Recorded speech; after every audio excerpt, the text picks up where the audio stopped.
The story begins as we are told that God created humanity, and then he created witches, shared his power with the witches and told them that in his place, they would guide the powerless humans. The witches agreed and swore to dedicate themselves to helping humans in the name of friendship. However, in the present day, things have taken a horrific turn. A scene shows a large group of ungrateful humans preparing to execute a witch as they scream that they don't need witches and they should be eradicated. The witch hopes that they will all die, but it was humans who eliminated them. Elsewhere, our protagonist Adonis, who is a witch's apprentice, complains about how tired his legs are and how it's way too hot, which makes sense since it's a desert. Adonis grows frustrated since the witch he travels with named Chloe isn't listening and interrupts him to tell him to quiet down. Adonis wants her to at least use magic to check their location since it would be a lot cooler than using an old school map.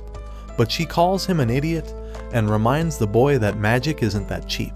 The map lover threatens to leave him behind and gets even more upset when Adonis just uses a device to determine where they are. Chloe hates technology and is furious since she tells them numerous times to not use that weird machine since the people looking for them will use it to find them. Adonis calms her down by explaining that it's not a weird device, it's a smartphone, and he made this one himself, so it can't be used to track them. The technological genius points out that using maps in this day and age is pretty lame, but Chloe is not impressed. Chloe says they're ready to move again, but Adonis has gotten very serious and he asks her why they have to keep running. Chloe explains that it's because she is a witch and attitudes towards witches have changed. Now, living simply is a struggle for witches, and living far from human cities is the best thing. During their journey, Chloe reminds him that they need to find a place that's tolerant towards witches so they can reclaim their peaceful, happy lives. They also need to find a school for him to attend, but our brilliant little technology lover surprisingly explains that school sucks and that he'd rather keep studying under her.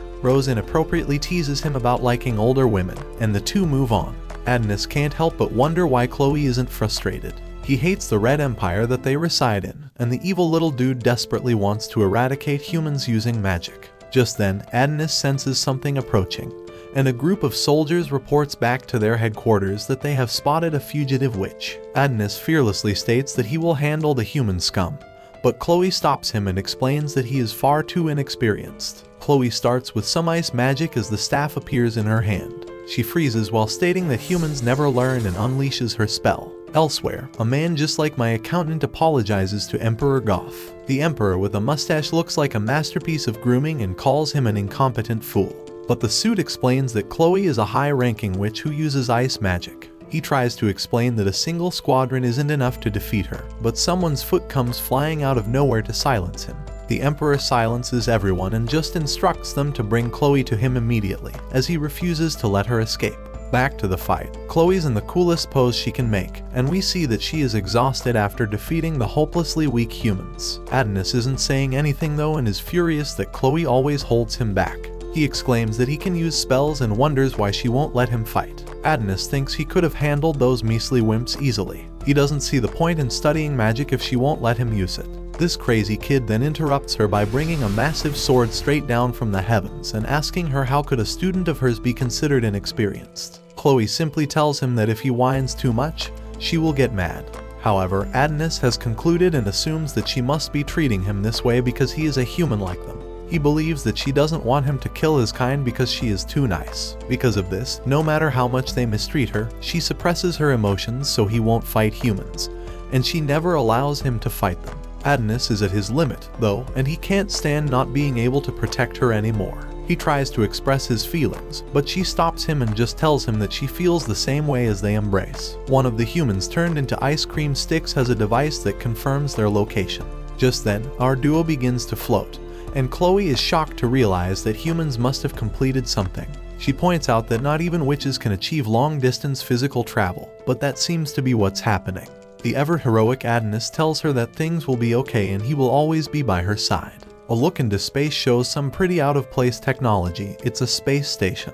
The people aboard explain that the transfer is so far a success. The drop-off coordinates are set, and a transfer countdown begins. Back on Earth, Emperor Goth gives a speech. He removes his crown so the peasant people can relate to him more, and he starts by saying that he's speaking to them not as their emperor, but as human being. The Emperor, sporting the coolest mustache around, points out that mankind has always been protected by magic. Whenever natural disasters or plagues occurred, they depended on witches, expressed their gratitude for them, revered them, and feared them due to their power exceeding human knowledge, known as magic.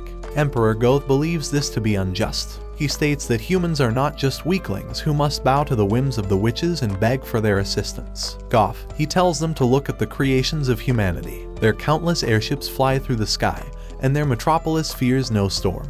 The automatic trains driving through their cities will open up new frontiers, and in their hands, they hold the fruit of their wisdom, the smartphone, a device that can be used to play sweet games and watch handicap videos. He tells them that humans are not weak. Even without magic, they can mold the natural world and control it with their strength. Goth, with smooth talk so good he could sell ketchup as tomato smoothies, tells his people that it is time to eliminate the witches and show the world that they are the strongest. Some random girl compliments the genocidal maniac on his fantastic murder speech, and he states that the world will surely move in a positive direction once the witches are eradicated. Just then, a beam of light strikes the stage, and we see that Adonis and Chloe have been teleported. The two can't believe the terrible things that the crowd is saying to them and become angry when they see that it was Emperor Goth who brought them. The ever-valiant Adonis instantly springs to action, telling Chloe to run so he can buy her time to escape.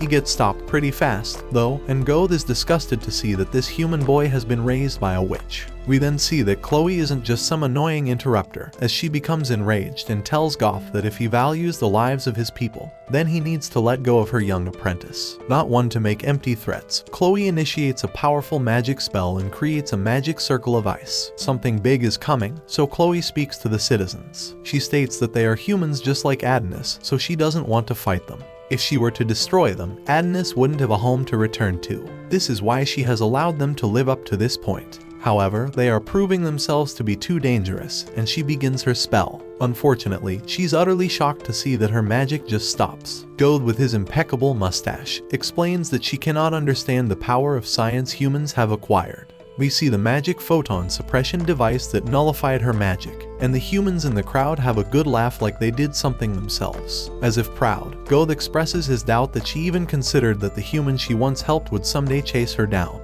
Adonis, never willing to give up as our brave protagonist, tries to use his pen, but can't understand why his magic isn't working. Goth explains that it's time for witches like Chloe to expose themselves to the world, and slaps her hard in the face. As if that weren't bad enough, she is also completely exposed, and the crowd begins to take pictures. Adonis is furious to see his teacher humiliated and vows to kill them all, but is once again stopped. He keeps trying, but all he can do is tell her to wait for him, and soon he will be right by her side again.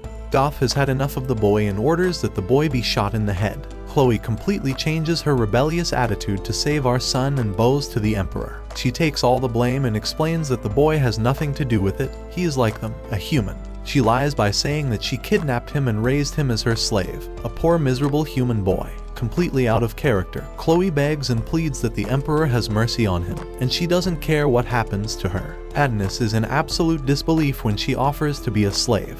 With frenzied fury, he writes wildly on the ground, every ounce of sanity seemingly abandoned, as he swears to kill them all. Goth, uninterested in her offer, points a gun at her. Chloe, realizing what is about to happen, calmly calls out to Adonis and thanks him for everything.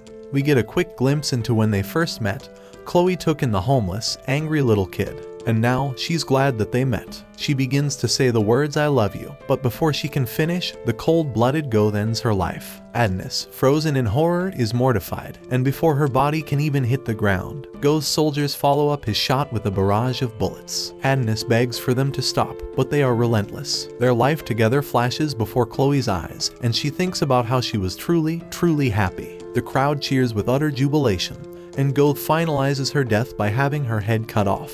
We then learn the rest of what Goth said when he shared his power with the witches. He told the witches that the humans may fear them as they are timid. He hoped that they would become friends and bring eternal peace to the world. However, should they hate one another and fight, may the darkness of chaos envelop the world. With Chloe dead and Adonis consumed by a raging fury, the real story can now begin. We move forward 10 years. A couple of prisoners are arguing over some food, but a girl named Daroka offers them her food so they can stop. One of the rude girls takes her offer, but Daroka's friend Anna points out that Daroka gave someone else her food earlier. Daroka keeps her spirits up, though, and shows how much energy she still has with a strange dance. Anna points out that no matter how much technology advances, people keep fighting among themselves, and the wars never stop. She remembers being told that humanity would be happy once the witches were gone, but that hasn't come true yet. Daroka, always staying positive, lightens the mood with some expert-level puppeteering. Daroka uses the puppet to assure Anna that everything will be okay. Just then, soldiers arrive to call prisoner number 218. Others gossip about how those who get called never come back, and Anna is terrified when she realizes that she is number 218. The soldiers demand that the prisoners speak up, and Daroka fearlessly steps forward. Daroka is taken away, leaving Anna in complete disbelief since that was her number. We see that Daroka left her puppets behind with their numbers. Daroka is taken to a place where she finds that she will serve as a slave. She sees what happens to those who refuse, and the cheerfully dressed ruler explains that she needs to serve the empire just like everyone else. He states that running the prison costs money, taxpayers' money, and the blood tax of the empire's people. He asks her who brought about the gear expansion and the explosive rise of human civilization, who used their scientific and military might to defeat the witches and seize dignity for humanity. He answers his question by stating that it was them, the Rhea Empire. He is sure that she will fetch a good price and take a selfie with her, but instantly regrets it when she bites his finger. Daroka attempts an escape and tries to open all the cells using the warden's phone. Unfortunately, their technology has voice authentication. She tries to ask it nicely, but that doesn't work, so she does her best impression of the warden. Luckily, her feminine voice is pretty similar to the flamboyant warden, and it works. She tells all the prisoners to run, and with that chaos ensues. Amidst the chaos, Daroka heads to a very special cell made especially for a very powerful person. Daroka is taken down, but the soldiers point out that all cells are opening, and they're in very big trouble. Just then, alarms begin to sound, and the chamber begins to open. The guards panic with fear, and we see that it's the overwhelmingly angry Adonis. The guards start to panic, seeing him get free, but he instantly jumps onto one of them. It eliminates it easily. The other guard tries to shoot him, but he parries it and shoots the guard with his gun. Daroka gets scared as he approaches her. He shoots her, but he ends up setting her free. The guards panic as they try to control the situation, and we see that at the National Security Bureau, or NSB, Director Yam receives a report about this. He orders his executive to deal with it, and he happily agrees, but Yamato's sister Yuki isn't happy with his carefree attitude, reminding him that they are there to maintain order in the empire. But Yamato tells her it's okay, reminding her that there's a reason that he's an executive. Back at the prison, the warden panics as he finds that Adonis has gotten free. He wonders how Daroka could have opened his chamber because even he shouldn't have had the clearance to free him. And to make matters worse, it seems that Adonis's magic pen has also gone missing. We see Adonis outside, and he tries out his magic for the first time in 10 years. He shoots his gun, summoning an enormous bullet that crashes into a building, and he prepares to wipe out everyone in the city. We see Ekout cleaning things up at the prison, but he reports that he didn't find Adonis. He hears about the building that was attacked, so he prepares Cares to head over, but he takes out the warden first. We see Daroka also manages to get out, but seeing the damage Adonis has caused, she thinks it's her fault that she set him free. As he walks through the street, Adonis thinks that his teacher does not want to take revenge on humans, but he just can't let go of what happened. He summons a giant robot, and he starts going on a rampage. We see an officer receiving a report about this, but he just thinks he's being pranked. A car suddenly crashes through the wall, and the driver is shocked by what he sees. The officer thinks the man is high, but when he looks outside, he sees what's going on. We see Yamato and Yuki observing from a distance, and they confirm that Adonis is behind the attack. Yamato thinks they can just use their magic suppression device to stop him, but he's reminded that it hasn't been used in 10 years, so they aren't sure if it will still work properly. A state of emergency is declared, and we see tanks being deployed. They fire at the giant, but their shots seem to just miss. Adonis retaliates by smashing a building and throwing debris at his enemies. We learn that for a human to use magic, writing-style summoning magic is the only way. It works by understanding and systemizing the mechanisms of magic, and even while he was sealed away, he was able to practice it in his mind, so it didn't matter that he was sealed away for 10 years. He thinks that all the citizens who benefited from his master's death are just as guilty, so he plans on wiping out the whole country. He summons 2 guns, and he starts mowing everyone down. But despite getting his revenge, it doesn't feel quite right, and he starts to cry. Ekout spots that Adonis is in the giant's hand, and the NSB deploys its jets. They bomb him with missiles, and we see the civilians getting caught in the crossfire. A massive building is about to fall onto a child, but Doroka saves him just in time. She apologizes for everything that's happened, but she promises to make things right. Meanwhile, at the palace, we see the emperor in bed, and we learn he is suffering from an incurable illness. He wonders if it's a curse from God, but he doesn't repent for what he did, thinking that getting rid of the witches was a necessary thing to do for the sake of the human race. We see Adonis engaging against the soldiers on the ground, but his magic is just too strong, and he wipes them all out. He is about to finish off the last soldier, but Doro suddenly begs him to stop, thinking he has done enough, saying she doesn't want to see any more innocent people die. But this just pisses him off. He thinks about how he let her go because she was from a different country, but thinks he should just exterminate everyone. Doroka tells him that Chloe wouldn't want to see him like this, but he tells her not to use his master's name. He wonders if the humans are just using her as a distraction, remembering how they like to fight dirty. But Doro reveals that she's a witch. Adonis doesn't believe that witches still exist, but she swears that it's true, saying some of them survived. Adonis wonders why they didn't try to save his master, but she says they were desperate to get away themselves. Adonis doesn't want to hear her apologies, but she mentions that they can bring her back to life. Adonis finds this hard to believe, but Doroka says she infiltrated the country to find him, so that they could use his memories to bring his master back.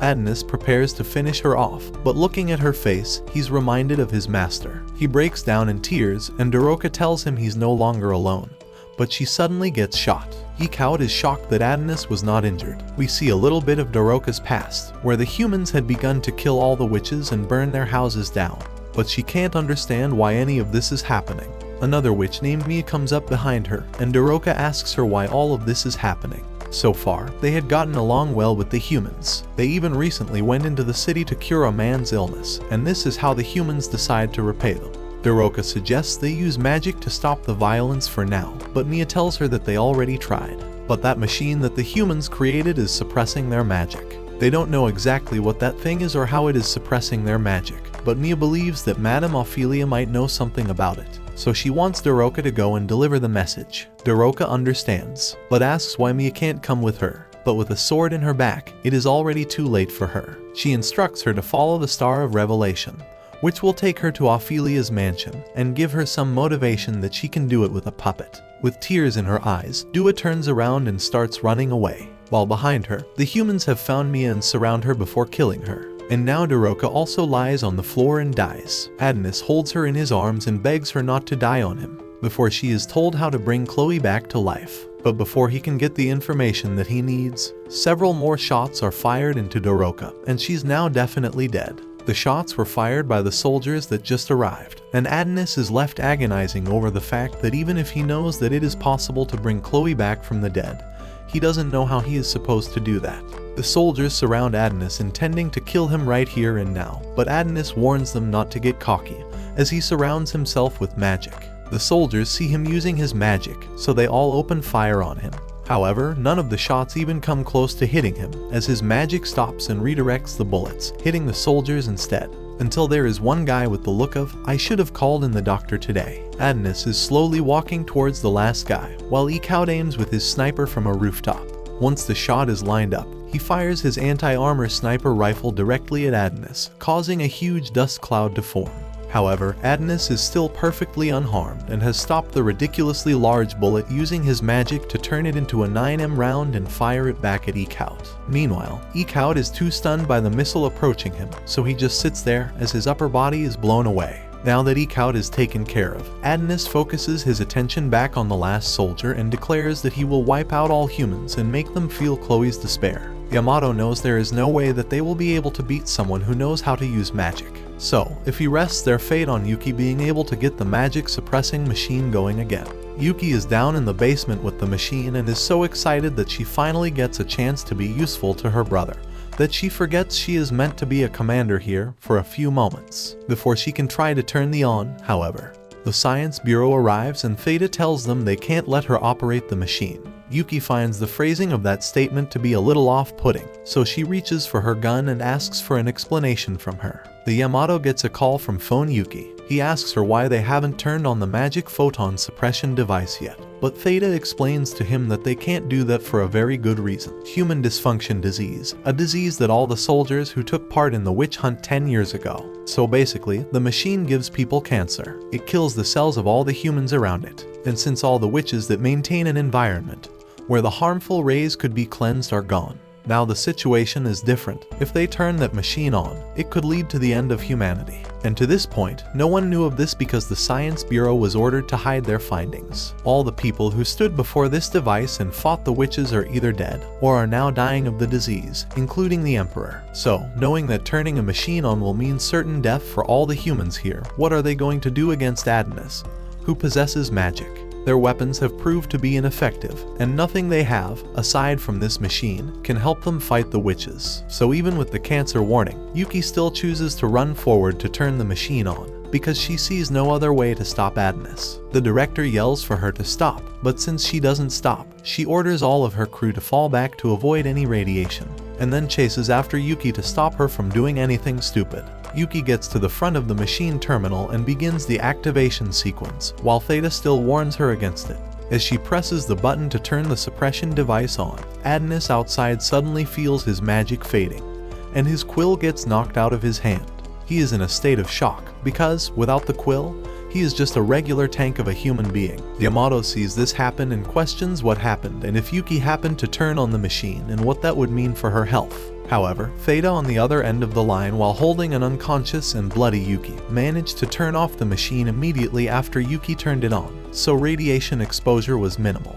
But due to their proximity, they were both heavily affected, and it means that at least both she and Yuki now have cancer. She tells Yamato that since the machine was already turned on, there's no going back now, and he needs to take advantage of the opportunity that this provided and finish Adonis off here and now. His job is to eliminate the threat to the kingdom before him, so he orders all the soldiers on the ground to charge Adonis, while he runs backward to retrieve his quill. And they must have run out of bullets or something because they could just shoot him right now. But before he can grab the quill, a soldier runs up to him, and at the same time, a building crumbles to the ground before them, kicking up a huge dust cloud and forcing the other soldiers to retreat for now. The soldier in front of Adonis unsheaths her gun's thermoblade, raising it to strike Adonis, who still doesn't have his quill in hand. He realizes, damn, maybe I will die like this, but at least I get to see Chloe again in the afterlife. The soldier then brings the sword down and beheads Adonis. Then, with the other soldiers still wondering what is going on there, the soldier who beheaded Adonis walks out with Adonis's head in tow, proudly exclaiming that she did it. Leading all the other soldiers to celebrate their victory, the people in the control room also begin to celebrate. But joke's on them, in 2 to 3 years, they'll all have cancer. Yamada is breathing hard, as he believes the trouble is finally behind them and congratulates the soldiers for defeating Adonis, but also tells them that there is no time to relax. They must retrieve the body of Adonis to avoid any reanimation shenanigans, and to evaluate the damage the city has sustained through this whole attack. He also instructs the soldiers to join the rescue teams to help save all the civilians who were caught in the crossfire of the battle. He gets a look at the woman who managed to behead Adonis on the monitor and says she looks young for someone in the army. His assistant informs him that it looks like she's one of the recruits to the armored foot soldiers, and he can look up her information if he wants to know more about her. But Yamato says there is no need as they have more important matters to attend to. He orders his assistant to go down to the basement and check on the physical condition of both Yuki and Theta, who are both unconscious and bleeding badly from all the radiation exposure. After the victory over Adonis has been confirmed, the Emperor gives another one of his speeches to the people, telling them that magic remained in the world and the boy whom they took from the witch's hands 10 years ago had been unleashed upon them once more. He decided to attack them after they had killed his only friend and imprisoned him for 10 years. After, despite being human himself, he held no sense of mercy towards his kind, the humans. I wonder why. Even after 10 years, they uncover the mystery behind how Adonis was able to use magic as a human. And since they kept him alive all along trying to figure that out, all of this happened as a result. However, the people do not need to fear, for Rydia has achieved the pinnacle of technological advancement. It has finally eradicated magic from the world. This, he says while hooked up to his cancer life support, which is a direct result of said technology that eradicated the witches. A student in a school is watching his speech on YouTube, and the teacher points out to the class that they lost a few of their classmates to the previous incident. But national mock exams are coming up, so they need to move past it and continue studying for it. After class, one girl is approached by another who claims to have seen her do something terrible during the incident. The first girl, Ali, claims it was a perfectly natural reaction to the situation and she did nothing wrong there. So the other girl leaves her alone for now. Later that day, Ali goes to visit the memorial for all the people who died in the incident and apologizes to her boyfriend Takuma. He was pinned under a rock and asked her for help.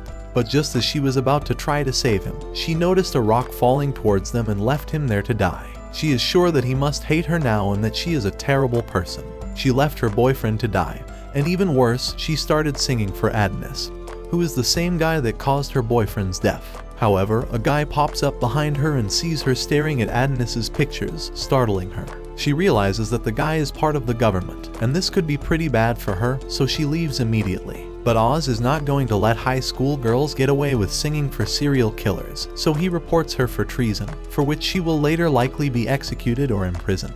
He also gets some news from his analysis girl back at headquarters, who hates working for this dude. She informs him that the body of Adonis that they have is a fake, and we see the real Adonis wake up elsewhere. Adonis is surrounded by witches and is held down to a table, because his body is reacting violently to the transportation they used to bring him here. They were worried something like this might happen, but they have no idea what to do about it now. This is where Madame Ophelia steps in and says she will return him to his senses by stimulating his brain, causing him to see memories of Chloe. He continues to struggle until he finally remembers what happened back in the kingdom. The body that was killed by the soldier was a fake, and that soldier turned out to be a witch named Anna. She was sent to infiltrate the kingdom alongside Daroka, and just use duplication magic to fake Adonis's death, so Ophelia could transport him up to the witch's base. She gives the signal, and Adonis is wrapped in a ball, floating into the sky, bringing us to this moment, where Adonis is confused about the situation. Ophelia thanks him for all the fighting he has done for them. He finally has a moment of clarity, and realizes that this must be the nation of witches. He's wheeled around in a wheelchair, because he is still unable to walk, and he looks around the nation of witches, which is a utopia for them, and talks to a few people who had met Chloe in the past, and had a lot of good things to say about her. He is later brought to Ophelia, where he attempts to get out of the wheelchair, saying he can walk by himself now. But Ophelia tells him to stay in his chair, since this place should not feel the influence of a human. Adonis asks her if she knows Chloe, but Ophelia says there isn't a single person in the nation of witches who doesn't know Chloe. Despite her use of ice magic, she always radiated warmth and was beloved by all the witches. But then she was eventually cast out of the nation. Adonis corrects her and points out that she was the one who kicked Chloe out of the nation of witches because she taught magic to a human, him. Ophelia doesn't deny it, but says magic is like the soul of the witches, a power given to them by God to guide the humans, and thus they believe that something like that should never be taught to a human. They all begged Chloe to abandon her human student and return to the nation, but she would only smile and apologize for not listening to them. Ophelia smiles a little, remembering the past, and tells Adonis he can have his quill back. After seeing it, his eyes widen, and he leaps out of his wheelchair, pushing another witch out of the way to get to it. But to be honest, she wasn't blocking his path, so that was pretty unnecessary. It's a magic-imbued phoenix feather with a red dragon eye ornament, which allows a human to use magic. But the reason he is so obsessed with the quill is not because of the power he has with it, but rather because it was a gift from Chloe. He asks Ophelia if she is really serious about being able to bring Chloe back to life, and she says witches do not lie. This brings relief to Adonis, knowing that he will be able to see his beloved Chloe once more. But as he looks upwards, he doesn't see the moon. He sees the earth and asks where they are right now after the witch hunt 10 years ago. All the remaining witches collectively went to the moon, where the humans could not reach them, at least until they invented rockets. The advent of science brought out the true nature of humans. They seek to control everything around them, and what they cannot control, they aim to get rid of it altogether. As Adonis sits on the surface of the moon in a spacesuit, Ophelia stands there, just regarding the cosmos. She shows him the gravestones of all the witches who were killed in the kingdom's conquest for power. The king of the humans believed that humans would only be corrupted by the power of witches and would oppress them forever. But then, after he finally got rid of the witches, he oppressed the rest of the humans in the world. Ophelia then takes Adonis to see Mido, the tree that gives birth to the witches. Ophelia asks Adonis if he has ever seen one, but this is his first time seeing it in person since Chloe did like to talk about her origins. Witches are unisex beings and do not have mating pairs, rather they receive life from these trees. However, this is the last surviving Mito tree that can give birth to the witches since the humans burned down all the other ones, and this was the only one they were able to transport to the surface of the moon. Adonis notices a pod that contains a witch who looks an awful lot like Chloe, but Ophelia tells him that it isn't Chloe, just a witch waiting to be born. But to turn her into Chloe, his strength and magic are needed. Magic is the act of giving an individual's thoughts a physical form in the real world, and the written style summoning magic that Adonis uses can be used to give form to any thoughts. Memories are the very essence of life itself, so if he were able to use his magic to seal his memories of Chloe and the unborn witch, then she could be resurrected. So, as it stands, he and his connection to Chloe are the key to bringing her back to life, and as such, he should let them know when he is ready to begin the ceremony. Adonis looks out the tree and still can't believe he will be able to revive Chloe, but then the witch that had pretended to be a soldier back on Earth, Anna, approaches him angry that Doroka died for him. But that's not his fault. It was Anna's idea from the beginning, and he takes no responsibility for casualties. She calls him selfish and asks why they had risked their lives to save him. However, Adonis knows exactly why they did so, and that is because they plan to use Chloe for their purposes. Anna is shocked that Adonis has such information,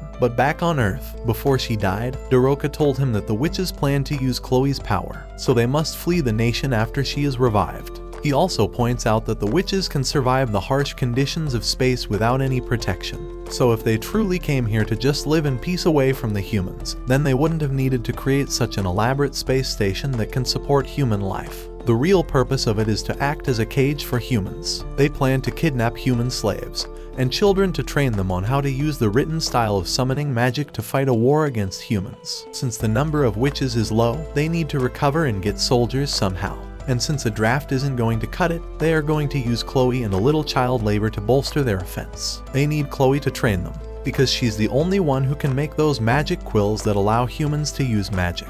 So it is crucial to their plan. He's got them all figured out, so she can't go gaslighting him into thinking he is a selfish one here. He walks away, but Anna tells him to wait and still begs him to help them regardless of what he knows. Adonis clears one thing up. He is still going to revive Chloe. That much hasn't changed, and he doesn't care what happens to either the witches or the humans, so they can build a war for all he cares. The only one he truly cares for is Chloe, so if they revive her and she chooses to reject their plans, then that is what he will do. Later, they begin the ceremony to revive Chloe, and Adonis steps forward to begin, hitting the most Power Ranger type poses for someone who is just riding in the air. His memories of Chloe are being transferred into the witch pod, and Adonis starts to have flashbacks to the time he spent with Chloe. One moment, they were both on a roof together gazing at the stars, and Adonis was showing off his knowledge of memorizing all the constellations, including the Adonis constellation, which she named after him. But she had forgotten about that and could barely remember where it was. Another moment where Chloe is taking a bath, and Adonis has to clean up after her, and she leaves her clothes everywhere.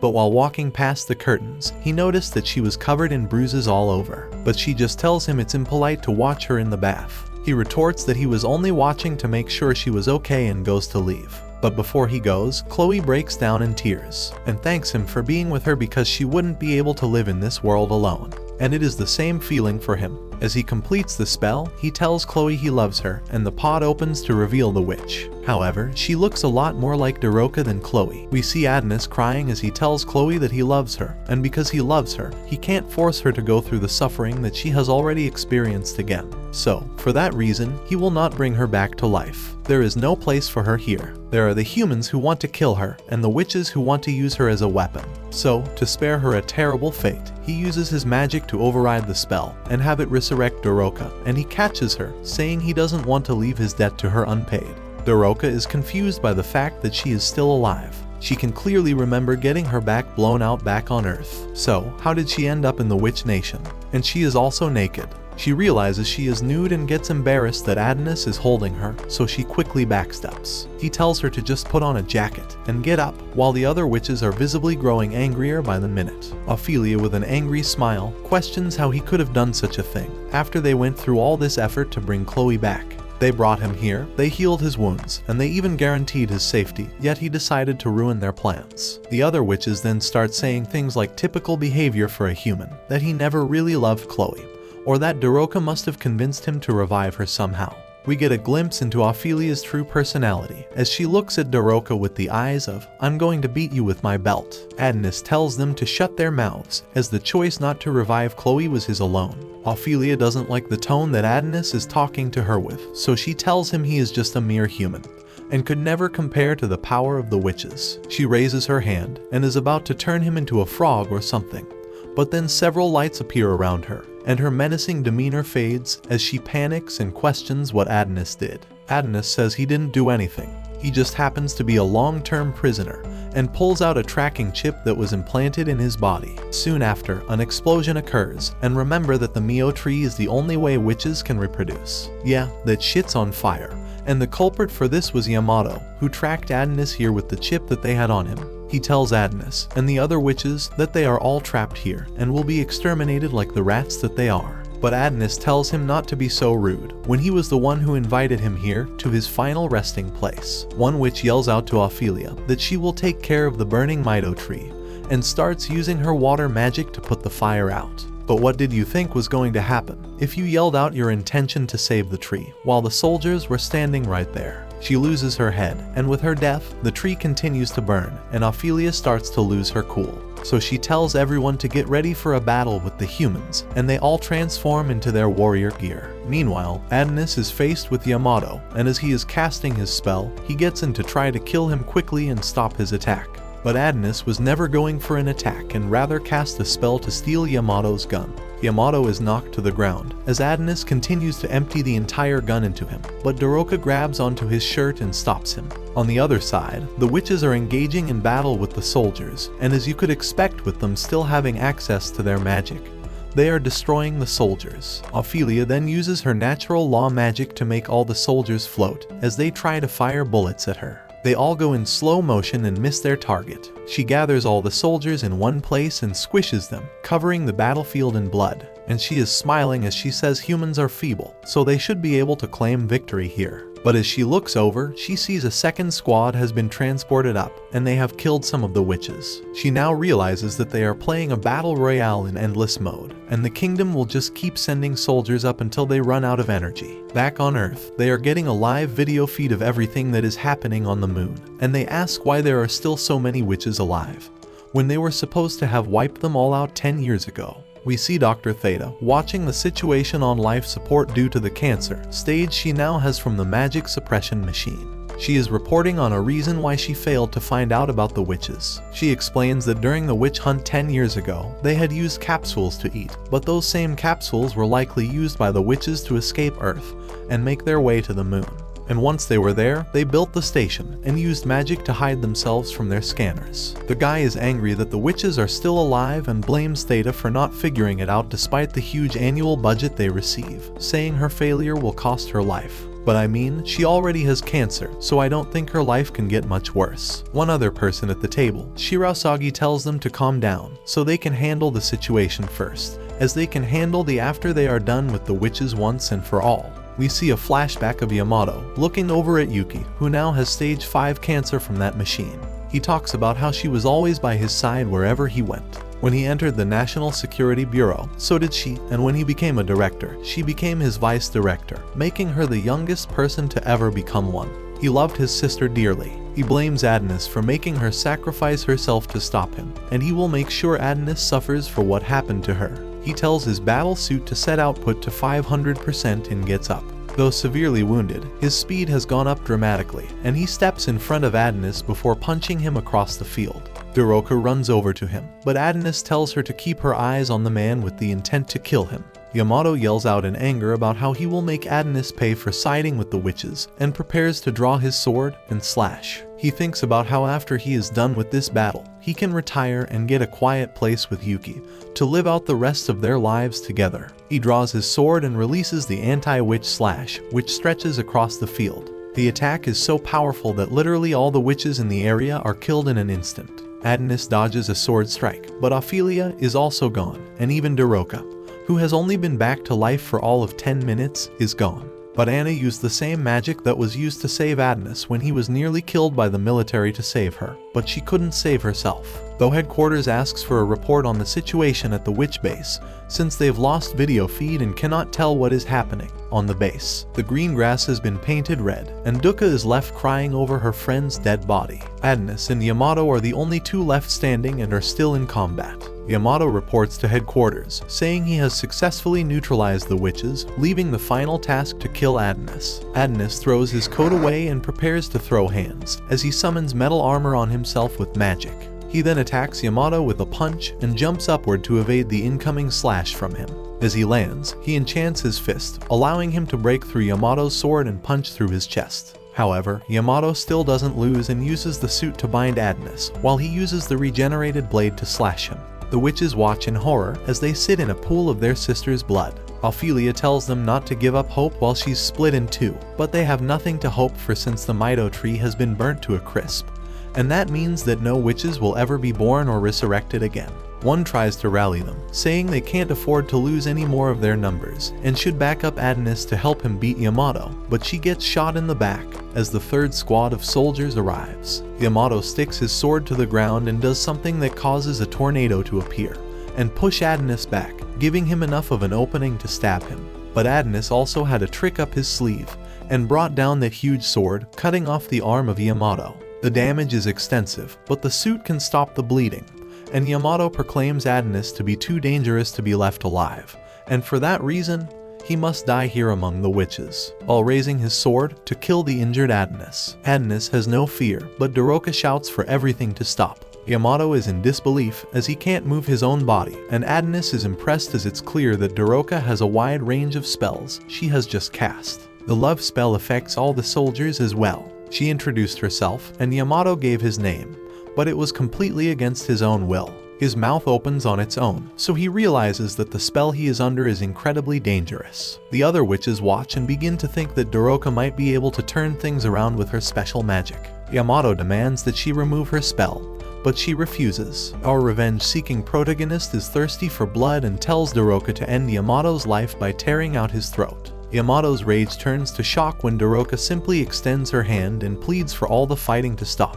She wants him to shake her hand and promise that he won't attack Adnus or the other witches. If he just makes this promise, then she will free everyone from the spell. Our jaded protagonist becomes furious, though, as he reminds her that they killed Anna. His revenge-filled brain can't comprehend what she is doing, and he calls her crazy for even thinking of letting the humans leave alive. The other witches agree as he points out all the lives they have taken, and he warns her that the humans will likely take her life if she doesn't end them first. Yamato proves to be a psycho, as well as he says that Adnus is right, and somehow manages to attack Daroka. He tells her to know her place and explains that the humans will use their science to exterminate them all. He throws punches down at her, while telling her how naive she was to think that they could have peace between them. To humans, witches are that bring terror and chaos, and their mere existence is destroying the world. Yamato releases all his anger as he points out how much harm the witch's apprentice has done to humanity. He has taken countless innocent lives. Yamato wants the witches to finally just accept their extermination, and we see that the soldiers can move again. Yamato thinks about how Yuki wouldn't be in the condition she is in if it wasn't for the witches, and he beats Daroka relentlessly. Daroka somehow manages to speak and tells him that the humans have taken countless lives as well, not just the massacre they just did right now, but the extermination of witches 10 years ago. Daroka understands that the humans feel like they don't need the witches anymore because they have their precious science. But she can't understand why they feel the need to exterminate the witches. She points out that humans and witches used to be friends and once again pleads that they put an end to the fighting. Daroka would like for him to start by ordering the retreat of his men, but Yamato is still filled with rage. She casts her love spell on him again, and Yamato begins to feel strange. He shows his intense resolve though, as he reminds himself who he is, and proclaims that he won't be beaten by some magic spell. He tries hard to break the spell, but he then imagines himself as a child hugging Daroka, and this dude is tamed by her spell. With loving eyes, Yamato tells Daroka that he will obey her, but he just ends up with a blade through his skull. Of course, it was our rage-filled protagonist, and he explains that revenge is all he has. Doroka can't believe what she just saw, and is furious with Adonis. He is completely single-minded though, as he realizes how strong Doroka's love spell is, and he tells her that they will use her magic to destroy humanity. At the royal palace, the king is told that their strike force is still fighting, and they are not sure if the witches will be defeated as they are putting up quite a fight. Unfortunately, their communication with headquarters is poor, so they aren't sure of all the details. The king once again asks if they will defeat the witches, so the terrified soldier just tells him that he believes their victory is certain. The queen wonders if the witch's apprentice is there as well, and they are both glad to hear that he is. The king graces us with his impeccable mustache, and demands that his soldiers burn the witches along with the entire moon if they have to. This genocidal maniac rejoices as he sees that the end is nearing for all the witches and the brats who want revenge against humanity. This guy, who was just giving really convincing speeches just a few episodes ago, is losing his mind now as he laughs like a maniac. He calls the witches losers for running off to the moon, but states that they can never escape. The king wants to be assured by his wife, so he asks her to tell him how incredible he is and asks for her to praise him. He is having his moment now, as he has finally achieved his goal of exterminating the witches, and everyone celebrates. The poor soldier who has had to listen to his psychotic rant thinks about how he had heard that the king's condition was deteriorating, but he had no idea it was this bad. He is then shocked, as the queen holds the king and tells him that everything's going to be okay. The king just acts like a baby sometimes and needs to be praised. She praises him for enduring so much stress for such a long time, and the king just keeps repeating over and over again how much he loves her. We then see why the king is like this, as the queen shockingly uses the love spell on him. She compliments him for finally eliminating the witches, and tells him that he can end his own life now. She has some little boy scouts play a little tune, and she praises the king for walking as if he were a toddler. The king has a jolly old time as he makes his way to the ledge, but the soldier is shocked and wonders what is wrong with the king. King Goth is completely gone at this point and explains that he has always given the queen what she wanted. He is truly the king of simps, so he will gladly give his own life to make her happy. The king is proud of himself for climbing up to the best spot, but the soldier begs for him to come down. Emperor Goth refuses to be stopped and lists all his accomplishments as a great leader. He made several scientific advancements and made the Rydia Empire the strongest nation in the world. He eradicated the witches, and he did all these things for his beloved queen. Goth is completely under the love spell, as he states that he wishes he could serve his queen forever. Of course, the queen loves to hear this, but she clearly doesn't care a single bit about him and simply tells him to hurry up and jump. Eagerly jumps off the building. The queen removes the spell, and we see that there is no coming back for the king.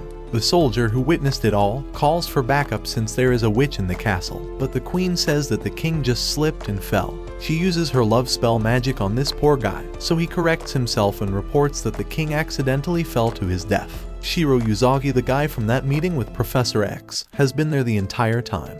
The queen tells him to speak as he has something on his mind. She wonders if she shouldn't have ended the king's life, but Shirausagi couldn't care less and points out that the puppet was no longer necessary. The queen points out that her spell only works on men. Her kind is too much of a threat against her, so that is why they need to be eliminated. Shiro Uzagi points out that the world can be hers now, but she calls him an idiot, as she doesn't want this world. He should already know what she wants, and she threatens to take his life, just like this poor soldier's, if he doesn't bring her Adonis's real head this time. Shirausagi promises the queen that he won't fail her, but she proclaims that she is no longer a queen. She then reveals her true identity as the witch of the unknown named Dorothea. Her goal is to get someone back, and we see that this person looks like a red-headed version of Adonis. Back on the moon, Doroka rejects Adonis's plan to use her magic to destroy humankind. Adonis is demented, as he still smiles and tells Doroka not to release her spell. He goes after the soldiers who still can't move, and tells them to cry the same way he did when they took Chloe's life. Doroka begs him to stop, but it's far too late, as our protagonist slices through all their troops. Doroka can only watch in horror, but she knows what she must do. She never wanted to have to use her spell on him, but Adonis clearly won't stop. Adonis instantly appears before her and threatens to make her unalive again if she tries to cast her spell on him. Adonis continues his massacre as the soldiers beg for their lives, and Doroka tries to tell him that this won't change anything. Revenge will only give birth to more revenge. Adonis isn't in the mood to be lectured, but Doroka explains that she's just tired of all the fighting. All the death is too sad for her to take. But Adonis is practically the opposite, as he can't stop. He finishes up all the soldiers and finds Yamato to steal his face. Adonis vows to make the humans pay for their extinction and uses a spell to change his voice to Yamato's. We then go back to the present when Adonis, pretending to be Yamato, reports back to headquarters. He explains that the battle was fierce and none of the witches survived. Unfortunately, aside from himself, none of the humans did either. Yamato explains that he will be returning alone, and he tells them to bring him back. But we see that Theta can tell that this thing they are looking at is not Yamato. Some witches who are watching are horrified, and we see that Adonis is using Yamato's face as a mask. He once again commands that they teleport him back, and he promises to bring back the head of the witch's apprentice. Ophelia's upper body is still somehow alive, and she realizes that this is what Adonis planned all along. Adonis tries to take Doroka with him since her spell will be very useful, but she refuses. Doroka must have a death wish as she slaps Adonis and points out how ashamed Chloe would be if she saw what he was doing. Luckily for her, Adonis doesn't go all crazy on her as the transportation has been initiated. Ophelia's heart is still just pumping away, so she bids farewell to Adonis, the infinitely evil child of the wicked humans. She hopes that God will judge him for his crimes, and she apologizes to her fellow witches for failing to reclaim their dignity. Ophelia finally bids farewell to this world and the kingdoms of ruin. Adonis and Doroka are being teleported, and Adonis does something entirely unexpected. He says he is sorry for some reason. Back at headquarters, they prepare for Yamato's return. However, Theta already knows that it's Adonis who will be coming back, and they are ready. She vows to avenge Yamato's death as the teleportation countdown reaches 0. And she commands all the soldiers to open fire. The gunfire stops soon after as nothing was teleported, and it is announced that transfer coordinates were somehow changed. His signal is lost, and Data collapses as her body is falling apart. She realizes that he escaped, and tells the witch's apprentice that he has won this round. Somewhere out in the desert, we find Doroka and Adonis. Adonis tells her to look at a constellation. That confirms they are back on the planet's surface. Our boy is covered in blood, but has a huge goal. He declares that the two of them will begin their conquest of the Empire by doing whatever they have to, and they will start small. We then get a glimpse of what happened just before the teleportation. Doroka was begging Adonis to help the witches that were still alive on the moon, but Adonis was too busy using his voice-changing magic to change the teleportation coordinates automatically. Our vengeful protagonist decides that they will attack cities and villages on their way to Rydia. They will also gather information and supplies to prepare themselves. Adonis is thinking way ahead and is ready to move, but Doroka isn't having any of it. She wants to go back to the other witches, but Adonis calls her stupid for thinking that any of the witches on the moon survived. She refuses to believe that they all died and tells them to send her back. He calls her a spoiled child, but Doroka gets snappy with him and wonders if he is talking about himself. She thinks that he is more childish since all he cares about is his revenge. Adonis then uses his memory magic. He shows Doroka how she pleaded for Yamato to take her hand, while promising that he wouldn't hurt them anymore. She can't bear to watch her failure, and Adonis now realizes why Doroka didn't fit in with the other witches. The other witches hated the humans, and only a psychopath like her would want to reconcile with them. Doroka reveals that she always wanted to meet with Adonis one day, because she wanted to know what kind of person K.H. Lo chose as her apprentice. Adonis was a man living between two worlds, so she had hoped that he could become a bridge between humans and witches. He was her only hope, but she couldn't be more wrong. It's clear to Adonis just now that she knows nothing about him, and she wonders how far he will go. Humankind will never forgive him, the same way he will never forgive them, so the fighting will never stop. Adonis silences her and states that Chloe's life is more precious than all of humanity. The world that took her from him made a huge mistake and deserves to be destroyed. This pink-haired girl just can't understand his rage and wonders how much he is willing to sacrifice. She blames him for what happened to all the witches on the moon because he summoned the humans there, but he points out that summoning humans was the only way to get them back to Earth. All her friends were just pawns in his plan, and Doroka somehow still can't believe how cold-hearted he is. She becomes really upset, since those witches battled so hard to survive the witch hunts, only to become pawns in his selfish plan. But Adonis silences her again.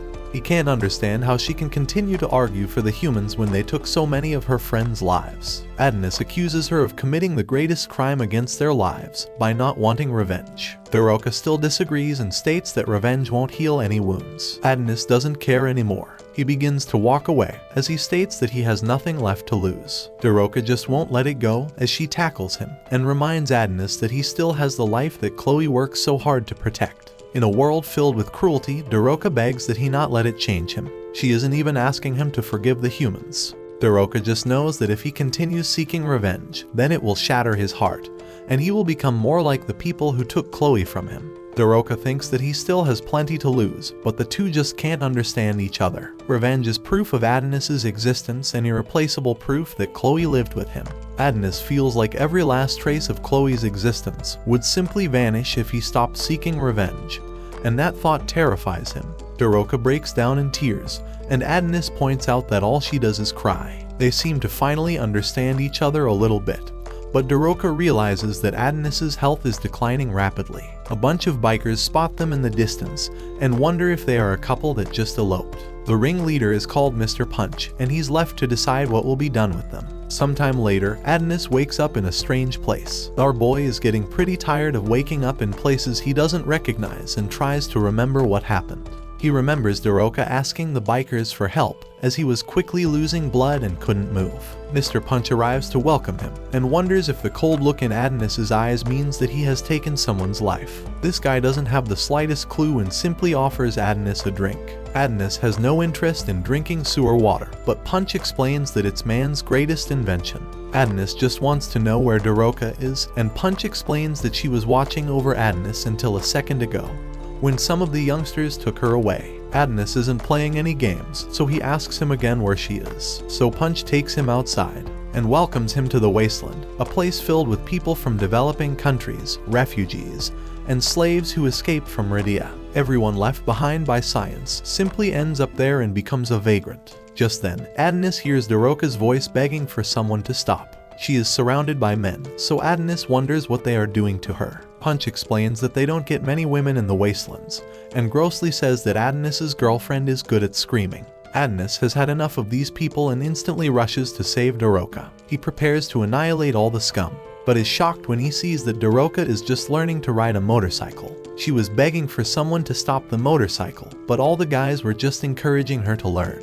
Daroka is glad to see that Adonis is awake, but she faceplants straight into the ground. She is concerned about his injuries, but she looks to be in pretty bad shape herself. Daroka gives Adonis some little figurines and apologizes for not realizing how injured he is. Our boy is just as cold as ever though, and tosses the little things. Punch declares that they will be throwing a party, and has Adonis help prepare as payment for rescuing them. That night, everyone drinks and Daroka serves the drinks, so an old dude tries to get smooth with her, but she leaves him in the dust. Adonis isn't in the partying mood, which makes Daroka a bit sad, so some guys wonder if she's in the middle of a fight with their boyfriend. She tries to clear things up about them not being together, but no one believes her. They want to know what their story is, so Daroka says they travel the world. They all have a good laugh, as they can't believe they would come to visit the wastelands, but they all think that she's a nice girl. Just then, the guys shockingly begin collapsing. Daroka has no clue what is happening, but Adonis calls them all idiots for not being more careful with what they put in their mouths. Daroka fears the worst, as she questions if Adonis has poisoned them, but he hasn't. He simply used his magic to change their alcohol's formula into a tranquilizer. Daroka is just glad that everyone is still alive, but Adonis says that won't be for long as he finds a gun. Daroka begs him to stop and points out that they have all been so kind to them. They rescued them from the desert and even gave them medical aid. Adonis couldn't care less, but Daroka points out that if it wasn't for them, his life would have ended in the desert. Adonis explains that he isn't going to end their lives, but only because vagrants like them are not worth killing. Adonis then shocks her when he reveals that he no longer needs her. She wants an explanation, so he says that unlike her, he can't laugh after losing someone important to him. He can't even imagine relaxing and joking around. Adonis has determined that they are fundamentally incompatible. Daroka explains her behavior by pointing out that bad things will happen if humans find out who they are. They have to blend in with them because she can't let them suspect that she is a witch. Daroka laughs to keep up appearances, but there's no way she could just be fine after what happened. Adonis just silences her once again to tell her never to end up like him, and he leaves. The next morning, Mr. Punch wonders if Daroka's boyfriend left. She corrects him about Adonis not being her boyfriend, and Punch can't help but point out how brazen Adonis is. He left without so much as a thank you, and left Daroka there all on her own. Punch thinks that she made the right decision by breaking up with him. Doroka can see something in Adonis that no one else can though, and she knows that he is kind. We then see Adonis all alone as he thinks about everything Doroka told him. She has made a serious impression on our cold-hearted protagonist with all her advice, but he hates it. Just then, he sees that someone has come after him, and he wonders if he made the tranquilizer too weak. He then suspects that it might be someone from the Rydia Empire. It doesn't matter who it is though, so he prepares for a fight and declares that he will end the life of anyone who gets in his way. Back in the wastelands, Doroka is stunned when Mr. Punch reveals that he knew that Adonis was the witch's apprentice all along. Doroka tries to deny it, but it's no use. Mr. Punch says that Adonis is a completely different man now and has a memory from his past. He was dying in the desert when Chloe the Ice Witch and her young apprentice saved him. Mr. Punch explains that the greatest happiness a man can know is having something worth fighting against the entire world for. This guy is the wisest biker you will ever see, and he explains that you will never settle an argument over whether or not revenge is wrong. Adonis has chosen revenge, and even if it leads to his death, that is his choice. He wonders what Doroka plans to do, and she explains that she doesn't want anyone else to die because she failed to protect Anna and the others. Doroka refuses to let Adonis die, so Mr. Punch wonders what she is still doing here talking to him. We then see that the one coming after Adonis is Doroka, and he wonders if she is trying to end his life. Doroka promises to not get in his way, and has to let her travel with him. Adonis is shocked as Doroka explains that she gave it some thought, and thinks that Adonis does need her. It's dangerous to travel alone, and good company makes traveling seem quicker. She thinks they would both benefit, but Adonis just wonders why she didn't stop. He can't believe what a noisy girl she is, and goes after her. This anime finally has a light-hearted moment, as Adonis chases after the out-of-control Doroka. Mr. Punch just hopes that Adonis won't make Doroka cry, and wishes luck to Chloe's beloved apprentice. Elsewhere, we see that tons of people have gathered for the new imperial coronation. Oz watches over the city and is glad to see how peaceful it is. At the stadium, the 23rd Emperor of the Rydia Empire is praised for all his success. Besides having an impeccable mustache, he also was responsible for human civilization's rapid progress. These guys have futuristic trains and cell phones thanks to him, so they no longer need the power of the witches. Their scientific and military might seize dignity for humankind. Emperor Gold was super smart, but unfortunately not smart enough to avoid death. The nation has been restless without its fearless leader, but that ends now as they prepare to welcome the nation's new monarch. A countdown begins, and everyone eagerly anticipates seeing their new leader. The countdown ends, and everyone cheers for their Majesty, Queen Dorothea. The entire scene is pretty strange, as everyone screams out to her, and she does her best impression of a K-pop star. Her performance is broadcast everywhere, and we see that Dorothea is using her simp spell, and all the K-pop stans that are watching. Dorothea becomes super popular across all forums on the internet, and guys everywhere get in trouble with their girlfriends. Mid-performance, Dorothea tells all her new adoring fans that she loves them all. Elsewhere, we see that the broadcast has reached even the furthest regions. The dude watches on his dragon phone, and he points out the irony, and how Dorothea is a witch and is now the monarch of humanity. She exterminated her kind using the science humans developed, while ruling the world as its queen. Meanwhile, we see that people are getting their heads chopped off, and Theta doesn't seem to be pleased with what is happening. The dragon phone guy wonders what the world is coming to, and just now realizes that the witch known as Dorothea is even crazier than predicted. We then see why Theta is so upset, as her head is added to a pile nearby. Dorothea finishes up her K-pop performance, and particles emerge from the crowd. These particles converge on her head to form her crown, and the stadium erupts with applause for their new leader. Meanwhile, in the wastelands, Shiraosagi is super happy for Dorothea. However, his nose begins to bleed as he is upset, since this is kind of like when a childhood friend becomes super popular at school. Shiro Usagi has a job to do, but he points out how smart Adonis is. He broke the device he took from Yamato, so Shiraosagi couldn't use it to trace him. Shiro Usagi decides that he will have to find our boy the hard way, and spawns a whole bunch of useful robot hands. We see that Adonis is with Doroka, and hear that Shiro strangely calls him the boy who is loved by the goddess. Adonis wonders what Doroka is planning to do, since he refuses to stop seeking revenge. Doroka just can't help trying to change our boy's rage-filled heart, and comes up with a suggestion. She points out that there are nice humans like Mr. Punch and his crew, so she would like Adonis to consider not fighting people like them. Nothing can change the cold-hearted Adonis though, so he refuses. He has allowed Doroka to accompany him, but makes it very clear that she cannot get in his way. Doroka gets the message loud and clear, so she keeps quiet. Adonis wants her to confirm that her love spell can make men fall in love with her so that she can control them. She confirms it, so Adonis wonders why she didn't use it on him. The first day they met in Rydia, she could have used it so easily. He assumes that Ophelia ordered her to capture him by any means necessary, and using her spell would have been the most effective way. She didn't use any spells though, and tried convincing him instead. Doroka's answer is simple. Adonis wouldn't have liked their first meeting to go like that. Our boy dramatically drives off a cliff, but they somehow don't take any damage, and he thinks about how she is right. Their first meeting would have sucked. The water from the puddle somehow turns into little fairy things, and Doroka reaches out to touch the little monsters. They arrive at some abandoned-looking place called Sandland. The place is in ruins, so Doroka assumes that there is no one there. Adonis says Doroka should stay there while he goes to look around, but she doesn't want to be left alone. Adonis just now notices that she has a white bag, and she explains that Mr. Punch gave her some essentials. Typical stuff you would take on a camping trip, including some cool little snowman tent. Doroka thinks it's all pretty neat, but our boy has stuff to do. The place does look abandoned, and Doroka wonders if there are ghosts there. Adonis determines that there are no signs of fighting, even though there are broken windows everywhere, and he wonders why no one is there. The police station is also the biggest building in town, so Adonis hopes that they can find some information there. Doroka freaks out at the first sign of a mouse, but Adonis is not amused. She apologizes but instantly embarrasses herself when she just keeps freaking out. Falling through the floor is just the cherry on top, and she apologizes again. Adonis warns her that he will leave her behind if she keeps being too noisy, and they finally manage to make it to the second floor alive.